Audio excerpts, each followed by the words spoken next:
Hello, everybody. Welcome back to the podcast. So, today we're going to be talking all things productivity and wellness. We want to be talking about all the trends that we think are worth trying in the new year. So, as we all know, a lot of different trends come around all the time, but it's not often that I find one that's actually worth jumping on and sticking to. So, we want to talk about the things that we actually think are going to be helpful in terms of our productivity, making us work better, but also in wellness areas as well. So, Deb, I want to start with you. Is there anything that has caught your eye recently that has been trending that you think you're actually going to try out in the new year and stick to? Yes. And I'm obsessed with this topic because I actually feel like I've taken like wellness and productivity so seriously this year. But I've got a big list because I feel like I've tried a lot this year, and there's definitely some things that I've like stuck to consistently, have been sticking to consistently that I'm going to take into 2025. The one I've done most recently is get like a red light therapy mask. And I have been so intrigued about red light therapy for a while because, Pooja, she has like a facial clinic in London, and she used to have a red light like device as part of her facials. And she's really big on wellness as well. So she's always talking about like the science behind things and like routines and products and stuff. So I first found out about red light therapy from her, and the fact that it wasn't like a gimmick, it's like an actual science-backed thing. And then more recently, Sam, he had like an injury while he was training for his marathon. He wanted to buy a red light wrap. So it's like this thing that's like, it's movable, and you can just like wrap it around like any body part and then turn some red light on, and it like therapizes it. But the company he got it from also has those masks, have you seen those, like the kind of scary like transformer style masks? Yeah. So I bought one of those, and I've been like quite consistent using it just Are they because expensive? the one we got was like 120 pounds, I think. The mask? Yeah, the mask. Okay. But they can be super expensive. Like when I was researching them, you can get one. So like it's depending on the like wavelength of the light, the strength of the bulbs, and like the volume of the bulbs that you can get on the mask itself can make the mask super expensive. And there is like an optimal range of like red light that's actually beneficial for your skin and like penetrates your skin deeper. And in the affordable range of masks, the red light is like at a wavelength where it actually makes a difference to your skin. And then I think there's a super expensive one that's like £1,000 upwards. And that's quite a scary looking mask itself. Scary looking price. Scary looking price. But I think that one has like the best like wavelength or something like that. I remember when I was doing the research, I was like, damn, that's probably why it's so expensive. So they can range, and it is definitely the side of wellness that's like, okay, well, you obviously don't have to do that kind of stuff. But if you have the money and if you want to spend it on red light, that's a thing that I think I will be spending money on, because you can also buy these like panels and like blocks where they just kind of sit, and you can turn them on, and like people just sit in front of the red light either in the morning or at night, and it encourages like melatonin to be generated in the morning. It can make you feel more like refreshed, and like there are other sciencey things that it does, but I'm not going to try and list them. But I don't do that yet. I just do the mask. So that's like one thing I'm really, really excited to keep doing. I feel like, do you buy like health techie things ever? Like, do you get obsessed with this kind of stuff? No, I don't think so. Do you ever feel tempted? Depends what it is. I feel I definitely the temptation's there, but they're often very expensive whenever I've looked into them. And I look at a lot of things from a gimmicky lens. So I'm almost like, if I don't know for sure you are going to cure this problem for me, then I'm probably not going to buy you. But yeah, also does the problem need to be like really painful for you to consider buying it?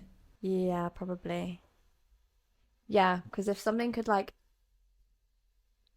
actually solve a really difficult problem for me, then I'll be more inclined to pay attention to it. But if it's something that's like, I could live with, could live without.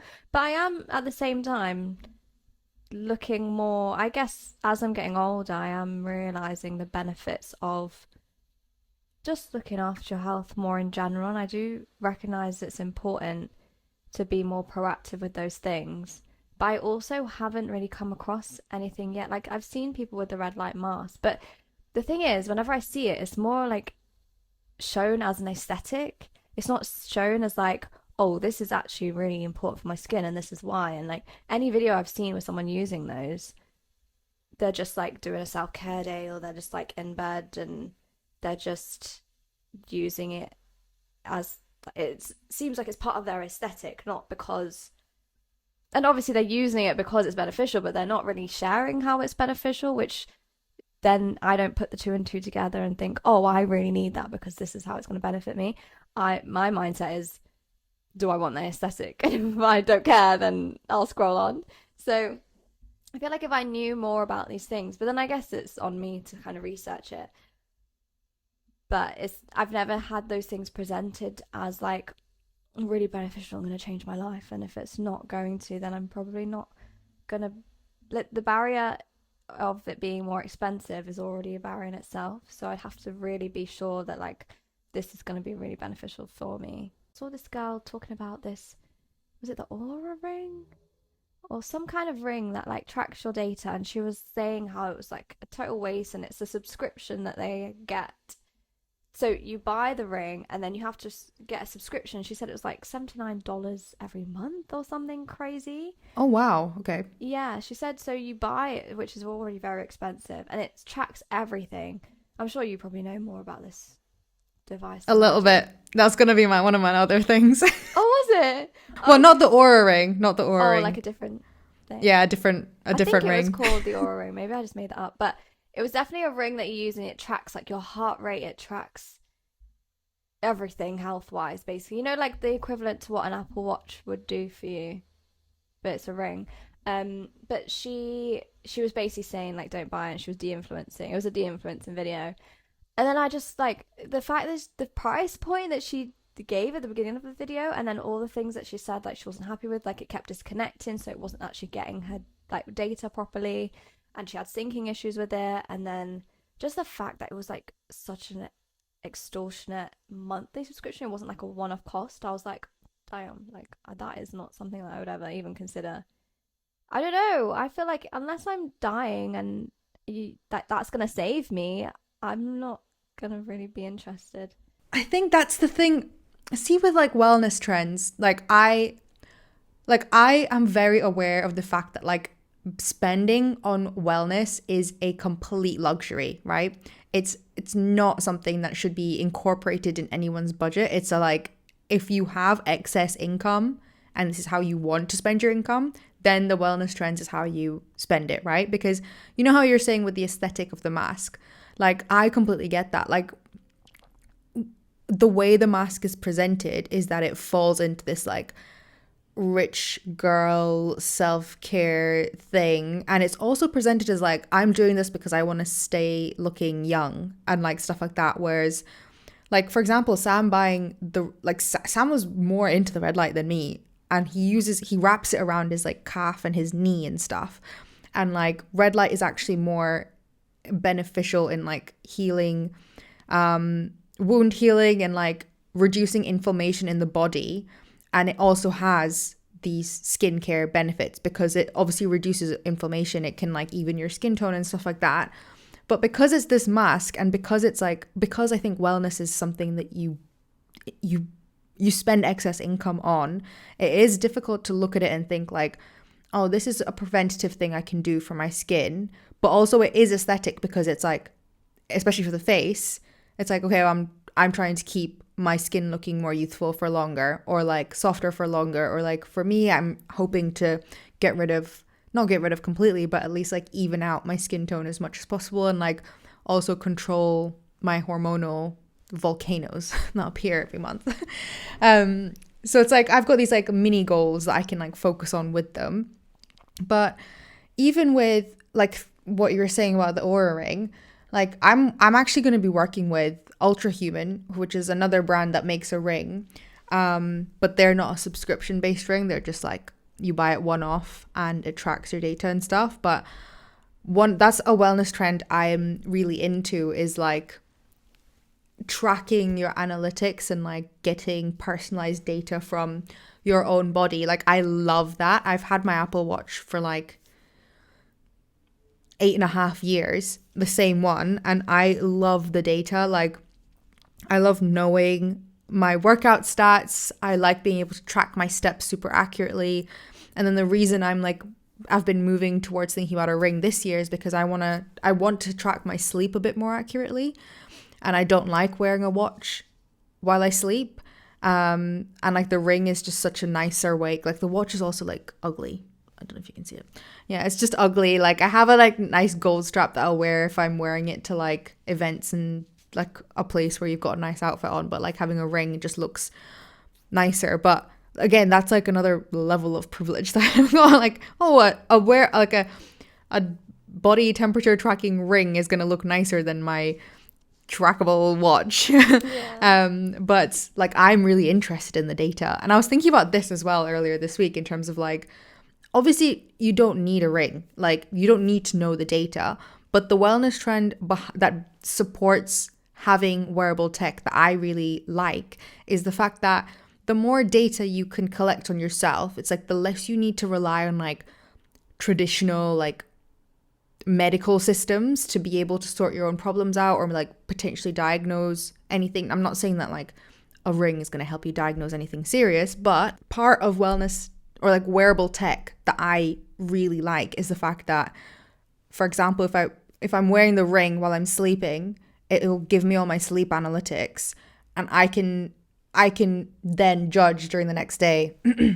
Oh, I'm low on sleep. I need to maybe not have the coffee this morning and maybe like go for a walk, and like I can like make better informed decisions about my own health, knowing the fact that I have all this like literal data about my own body that's like completely personalized at my fingertips.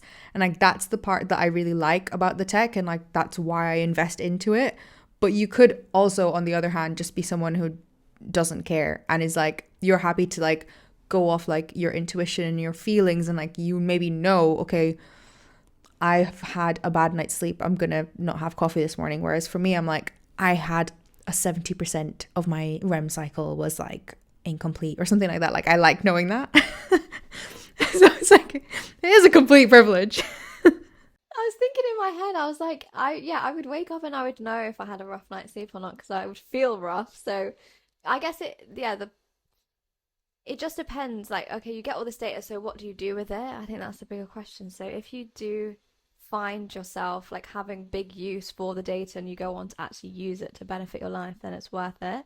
But I could just imagine myself like gathering all this data and then just not knowing what the hell to do with it and just having it there for fun. Yeah, like it just kind of like adds another thing maybe for you to worry about if you already don't really look at your stats or like necessarily care about them and like need to make any different decisions day to day. It is completely like person dependent, but the ring is like something I'm super excited to actually try, because it's like another level of tracking, because the watch is heart rate, but then the ring will also be able to track my temperature and stuff, and it can track my like ovulation and things like that. So I'm excited to like test that and just see how that works. Because my actual, so I input my period into my like the iPhone's normal health app, and it's been super accurate apart from the wacko times that I've been off this year. For like the years that I've used Apple's health app, like the plain one, it's been like bang on the day. So I love stuff like that, like getting a little notification to be like, your luteal phase is coming up, chill out. And I can actually chill out because we've spoken about the fact that it's so easy to forget about that stuff, right? True. I think, yeah, stuff like that. If there was something related to like the menstrual cycle or something that I felt like really impacted me, I'd definitely be for it. But I guess with these things, it's because they just track so many things, which is why they then have this massive price point.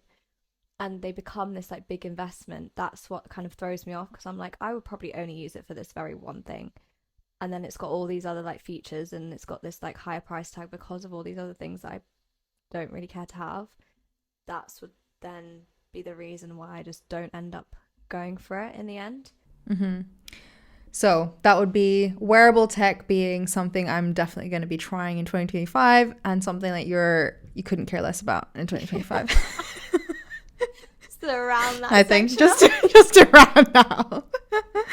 Well, what about sauna? Because I think that's been a big thing this year, and like Sam has got really into it. He goes like, if we're at home in our normal routine, he will go at least once a week. I don't like going because, and don't judge me, but I don't like going because the sauna is in like the, like the local like leisure center, and it's just gross. I just don't like. I don't like. Well, it's like sweating with other people, right? No, the actual sauna part is fine. Yeah, you have to.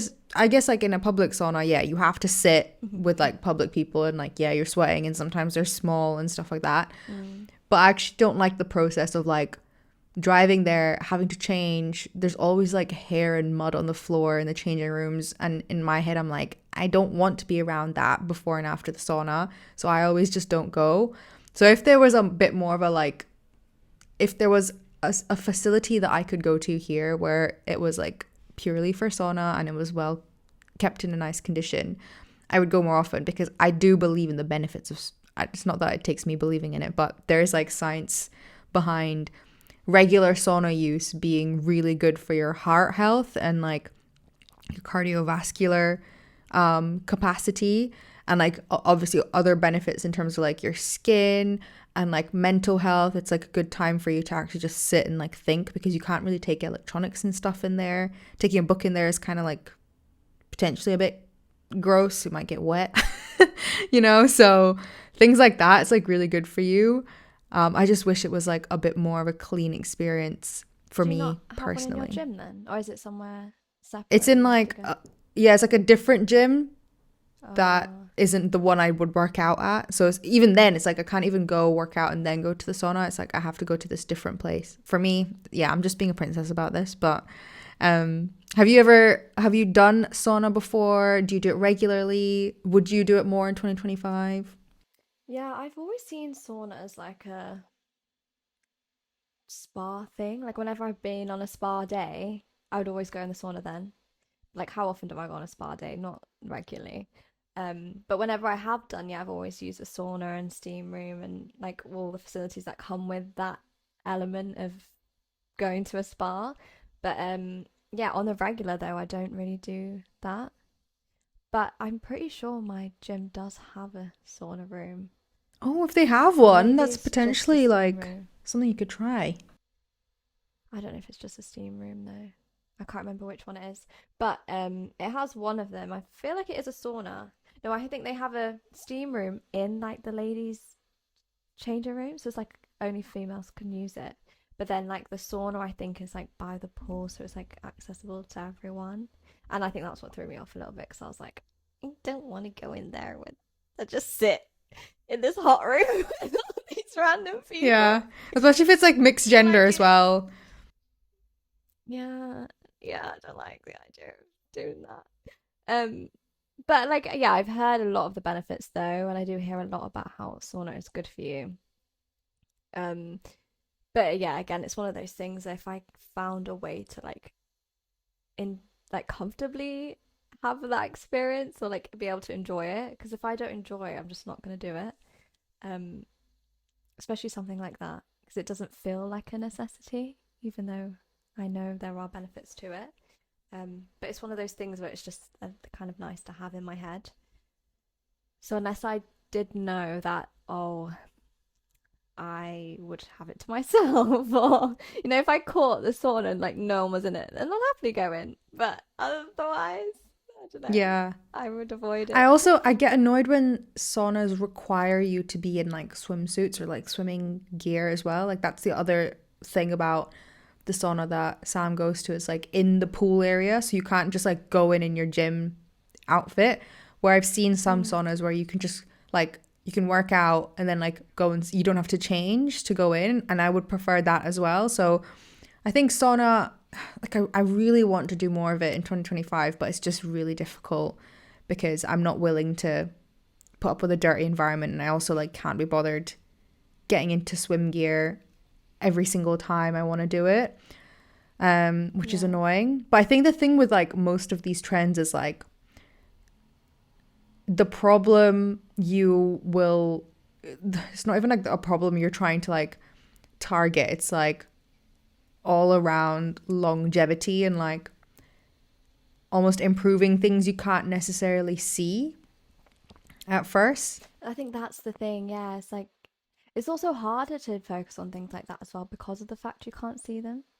And it's also hard when you're looking at something from like a preventative lens of like, oh, I'm going to do this now. So then the effects of not doing it don't catch me later. But you almost, because you feel like, oh, well, there's not actually a problem now, it makes it harder to motivate yourself to do those things in my head. Because I'm like, oh, well, there's not a problem to fix. So I will wait till there is one. Yeah, I totally get that. I think it's like you almost have to get addicted to the feeling of like having done it. Like, for example, after the sauna, you feel awesome because it is like cardio because your heart rate goes up and you're sweating and like, Yeah, it does feel good for sure. But it's the same as like actually, yeah, like you said, going to the gym. Like it's such a like you have to drag yourself there, or like, I have yeah, to drag myself there. And then but once I've done it, I feel great for the rest of the yeah, day. yeah. That's the thing. It's like you have to almost have to get into the habit of like pushing past that initial resistance to go because the annoying thing is that like the initial resistance to go never really goes away. You just get better at pushing past it, which is annoying. But another trend that I think I will be investing heavily into next year that I have like I just personally think I've nailed this year is eating enough protein every day, and like prioritizing gut health. So like from a nutritional perspective of wellness. Like I feel like I could easily hit like 120 to 140 grams of protein a day without having to like measure out my food and stuff. Protein really changes the game. It's like it keeps you full, helps you build muscle, and like I swear it's like the most important macro to have in your body as well because like the more muscle you have as a woman, the more the less likely you're gonna get like injured as you age. Your body actually grows in a like, not that we're continuously growing, but like you basically as you live everything is more favorable because muscle and protein is like the most important thing and like the thing that makes up the most of your body in terms of like actually longevity and preventing injury and stuff like that. And apparently I can't remember what like where I heard this. I think it must have been a podcast, but the more protein you have, the less likely you also are to be like depressed and stuff. But I can't remember, like, that's not, I'm obviously not stating like a scientific fact. And that's also not like, it's not like a cause, what's the word? Causal relationship. Yeah, where like you eat more protein as a as a way to diagnose depression. That's not what I'm saying. In terms of like, if you have more protein, you're more likely to, I don't know, like exercise more or like move more or like also get other vitamins, which then eventually lead to you being less likely to end up with depressive episodes or things like that, or like feel sadness. You tend to feel it less. And I remember hearing that in a podcast because that was like my thing in my head. I was like, that's a reason to eat protein. I'm going to just start eating protein all the time. But yeah, I think it's life-changing to actually focus on protein, whether you like lift weights actively or not, actually just like prioritizing it in your diet. One of the trends, actually, this is something I kind of started once.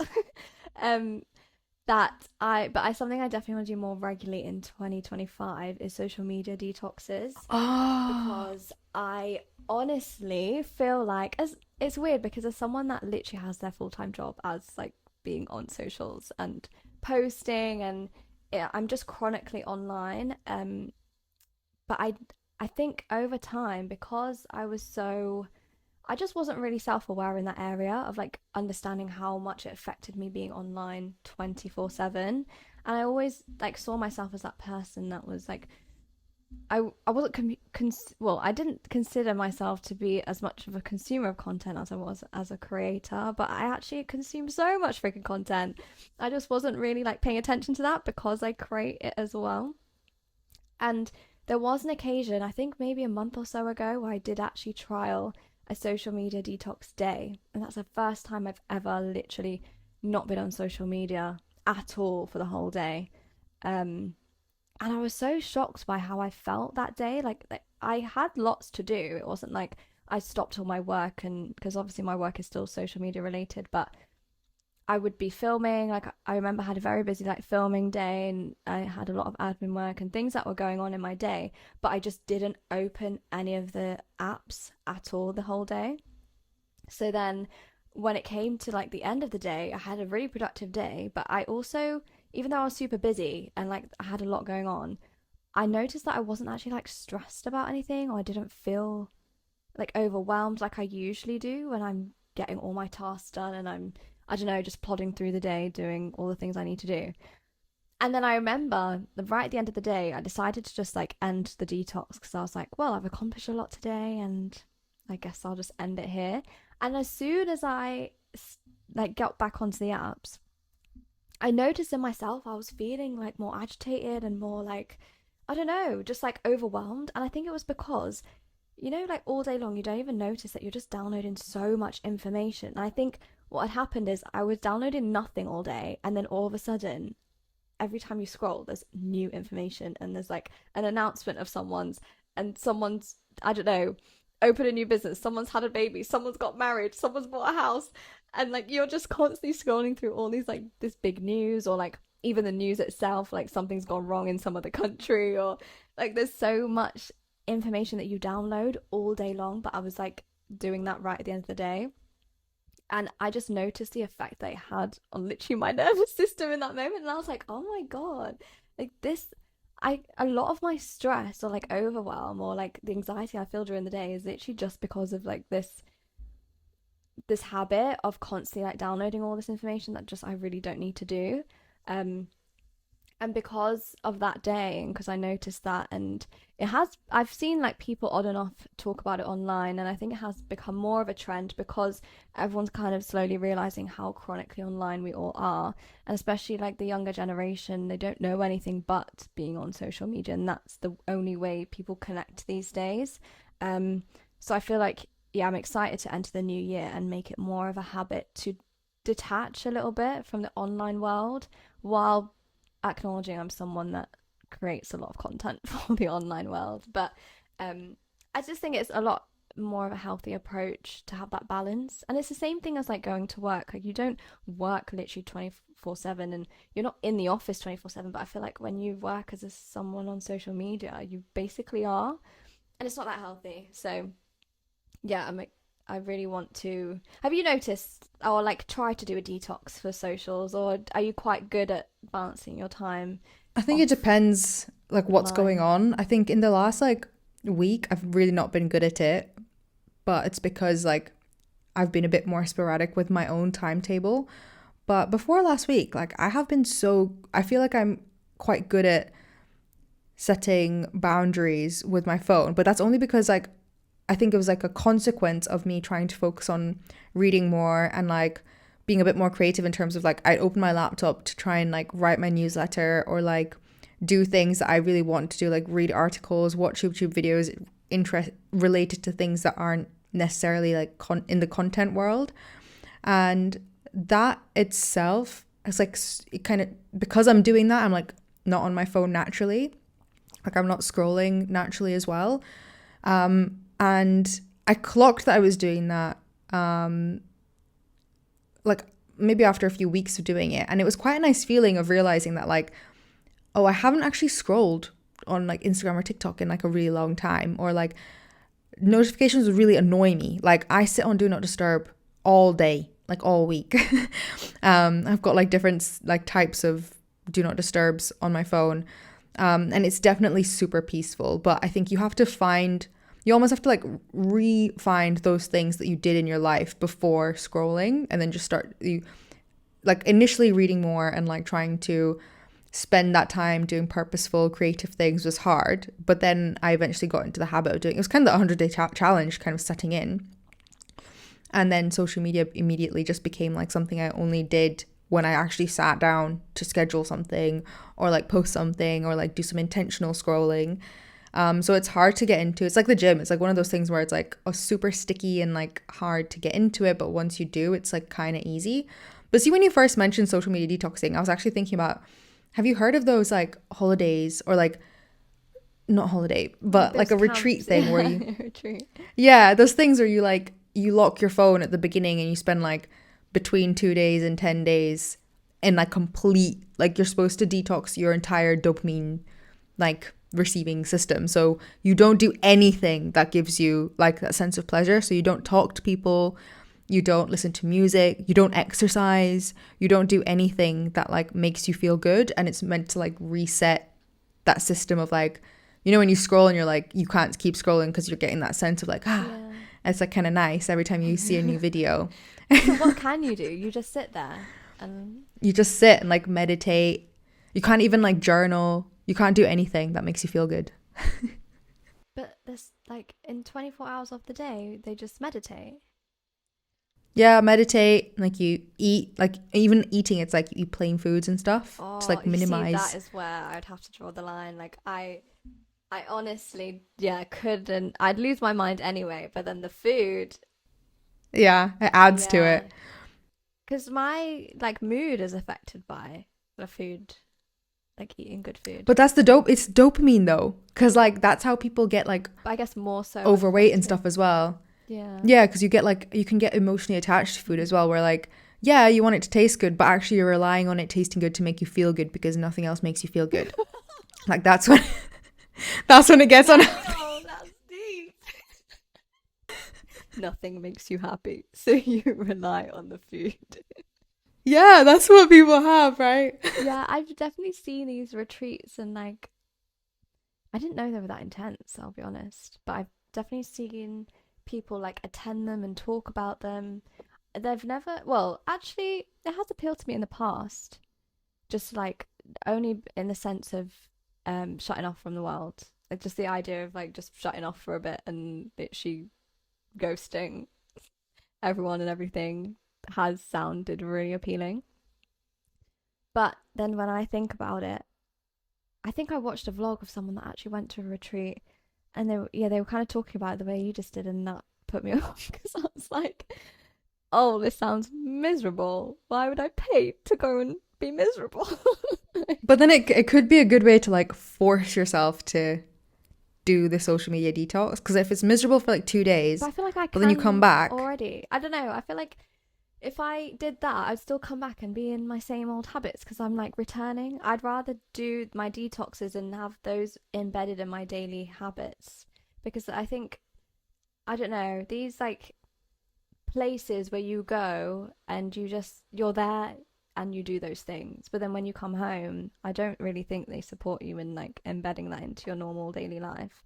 It's just they deal with you when you're there. And that's why, I don't know, I feel like those kinds of things are a little bit gimmicky because it's like, oh, okay, I'm going to go to this place and build all these good, well, do all these good things or be a certain way.